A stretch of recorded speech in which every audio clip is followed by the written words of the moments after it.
Breaking చూస్తున్నాం. పేకాట ఆడుతూ పట్టుబడిన నిందితుల్ని ఎస్ఐ విచక్షణ రహితంగా కొట్టిన ఘటన ప్రకాశం జిల్లా గిద్దలూరు నియోజకవర్గంలో చోటు చేసుకుంది. కొమరోలు మండలం తాటిచెర్ల గ్రామం సమీపంలోని పొలాల్లో పేకాట ఆడుతున్న 5గురిని పోలీసులు అరెస్ట్ చేసి స్టేషన్కు తరలించారు. అయితే సీసీ కెమెరాలు లేని ప్రదేశానికి తీసుకెళ్లి వారిని ఎస్ఐ చితకబాదారు. తన కుమార్తె డెలివరీ కోసం 25,000 అప్పుగా తీసుకున్న సొమ్మును పోలీసులు లాక్కున్నారని ఓ నిందితుడు ఆవేదన వ్యక్తం చేశాడు. మరో నిందితుడికి గతంలో జరిగిన రోడ్డు ప్రమాదంలో గాయపడి కాలుకు రాడ్ వేశారు. తమను ఎందుకు కొడుతున్నారని నిందితులు ఎస్ఐని ప్రశ్నించగా, మరింత కోపంతో మమ్మల్ని అడగడానికి మీరెవరు అంటూ దుర్భాషలాడారని, కులంతో దూషించారని బాతులు వాపోయారు.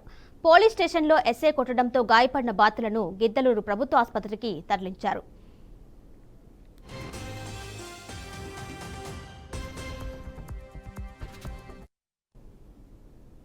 నా పేరు మేమేదో సరదాగా సేనకాడ సొద్ద సేనకాడ కూర్చొని పేకాట సరదాగా ఆడుకుంటున్నాం సార్. ఆడుకుంటుంటే ఎస్ఐ గారు వచ్చారు, కుమ్రోలు ఎస్ఐ గారు, తాటిచెర్ల గ్రామం.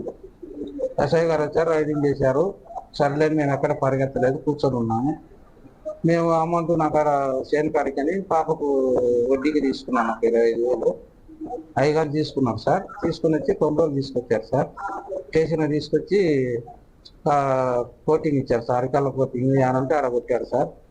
కొట్టి కోలా అని అడిగితే ఎవరు అంటే కోలా అని అడిగితే సార్ బాబురావు గారు తమ్ముడు అన్నావు సార్. అవును సార్ అన్నా. మాదిగ నా కొరక ఇదే నీకు ఈ వృత్తి ఏంది నా కొరక, వాడికి ఆ వృత్తి అని మాదిగ నా కొరక అని పేరుతో పెట్టి కొట్టారు సార్. సీసీ కెమెరాలోనే ముందు పక్క రూమ్ తీసుకోపోలేదు అని పక్క తీసుకుపోయి బాగా కొట్టారు సార్. కొట్టి కొడుకులారా పొద్దున్న రండి, మళ్ళీ 8 గంటలకల్లా వచ్చి మీరు బాత్రూమ్లు కడగాల, ఈ సిట్లని వీకాలా అని చెప్పారు సార్. పోలారు సార్ నా పేరు. మేమేదో సరదాగా